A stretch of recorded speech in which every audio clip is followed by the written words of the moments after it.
Shalom Bapak Ibu Saudara, jumpa lagi dengan saya. Mari kita bersama-sama mempersiapkan hati untuk mendengar sebagian daripada firman Tuhan. Bapak Ibu, saat ini, akhir-akhir ini kita menghadapi cukup lumayan tantangan dalam kehidupan ini.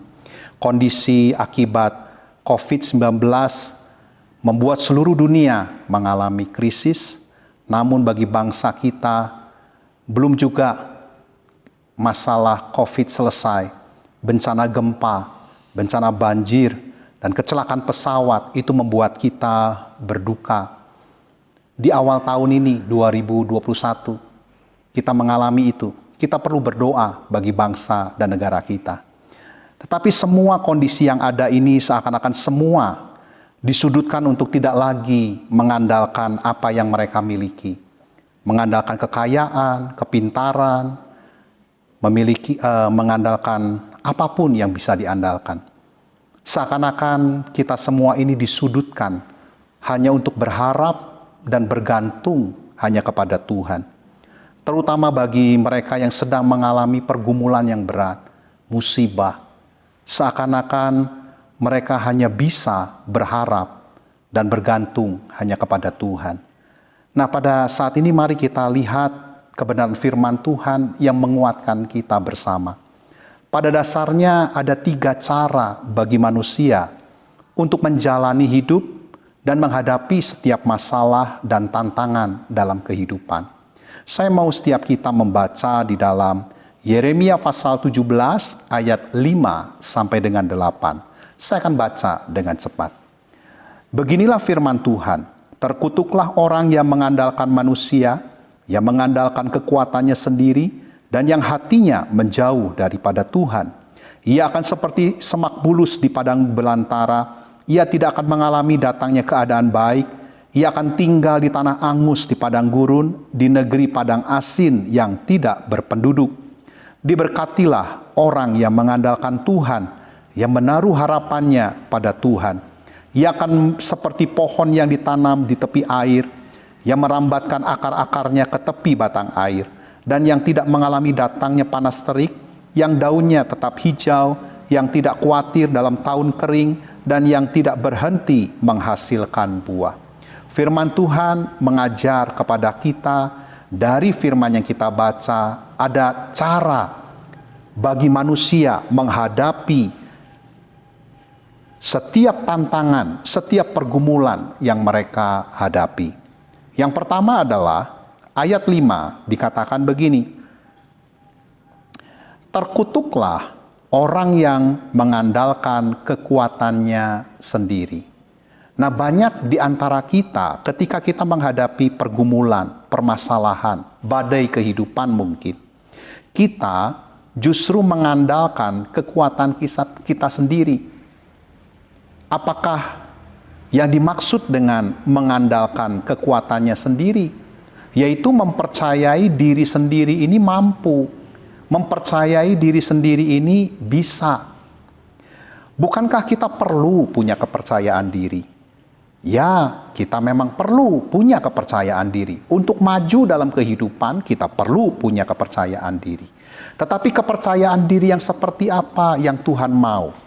Nah, seharusnya kepercayaan diri yang berupa sebuah kesadaran, sebuah keyakinan bahwa kita ini mampu oleh karena anugerahnya Tuhan, oleh karena pertolongannya Tuhan, oleh karena kasih karunia-Nya Tuhan.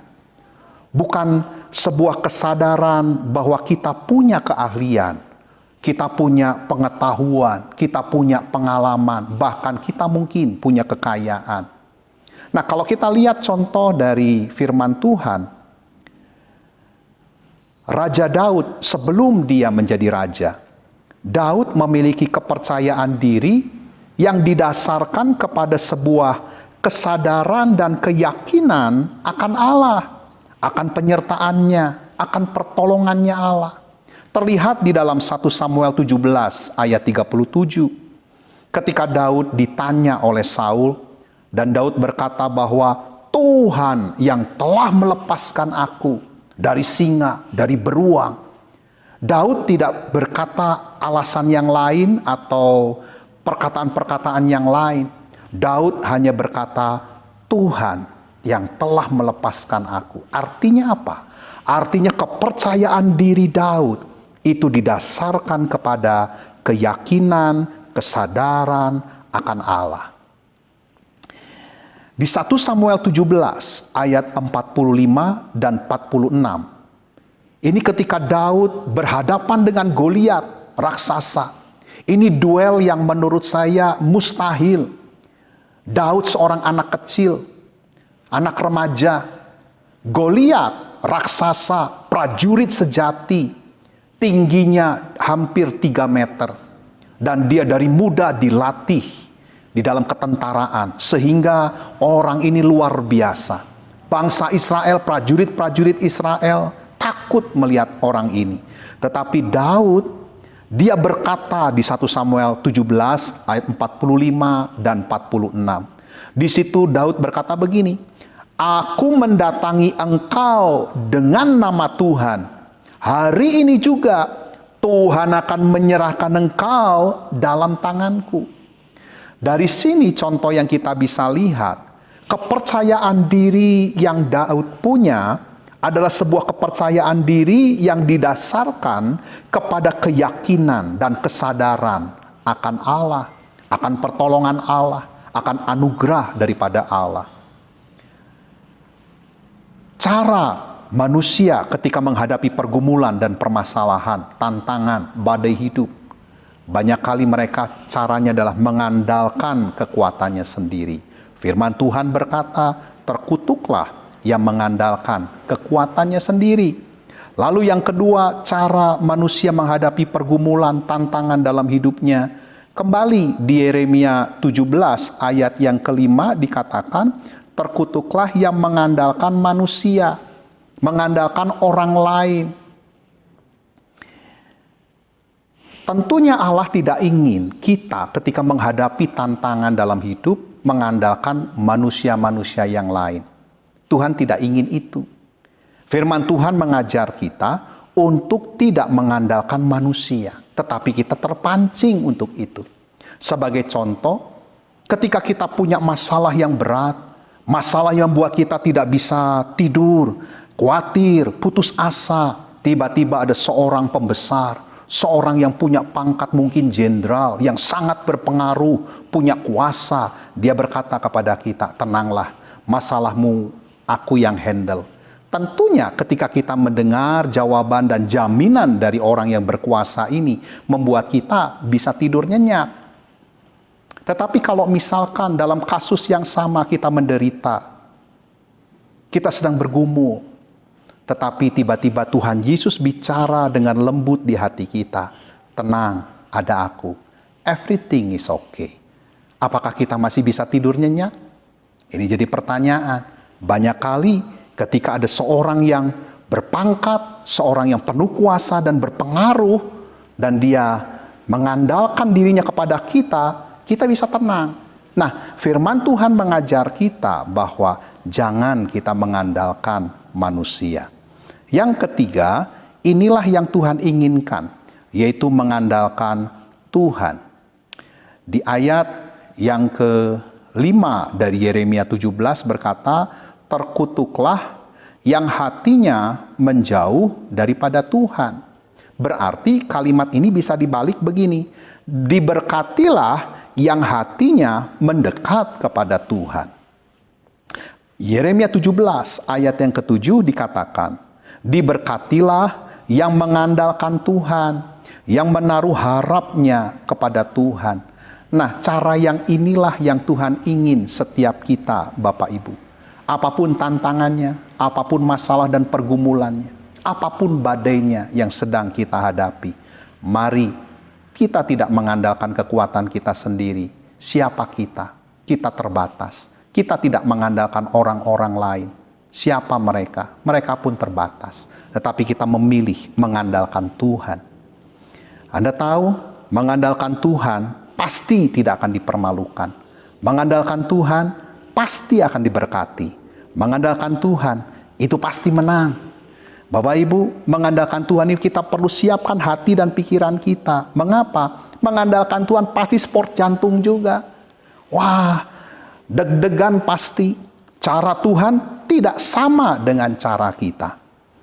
Begitu kita mengandalkan Tuhan, kita harus siap berjalan dengan iman. Tetapi kita tahu, orang yang percaya kepada Tuhan pasti tidak akan dipermalukan. Nah, bagaimana kita dapat mengandalkan Tuhan dalam keseharian kita? Dalam perjalanan hidup kita sehari-hari, bagaimana kita bisa mengandalkan Tuhan? Nah, ayat terakhir, coba lihat di dalam Yohanes pasal 15, ayat yang kelima. Yohanes pasal 15, ayat yang kelima berkata demikian. Akulah pokok anggur dan kamulah ranting-rantingnya. Barang siapa tinggal di dalam aku dan aku di dalam dia, ia berbuah banyak. Sebab di luar aku, kamu tidak dapat berbuat apa-apa. Ayat ini memberitahu kita, Yesuslah pokok anggur, kita orang percaya adalah rantingnya. Bagian kita hanya nempel kepada pokok anggur. Kita ini nempel. Bagaimana kita bisa mengandalkan Tuhan dalam kehidupan kita sehari-hari? Kita sebagai ranting, bagian kita hanya nempel kepada pokok anggur. Bagian kita, orang percaya, adalah nempel kepada Tuhan Yesus. Bagaimana caranya? Dengan menggunakan hati kita. Bapak Ibu, ketika kita mengikut Tuhan, modal kita adalah hati kita. Oleh karena itu, dengan menggunakan hati kita, kita nempel kepada Yesus.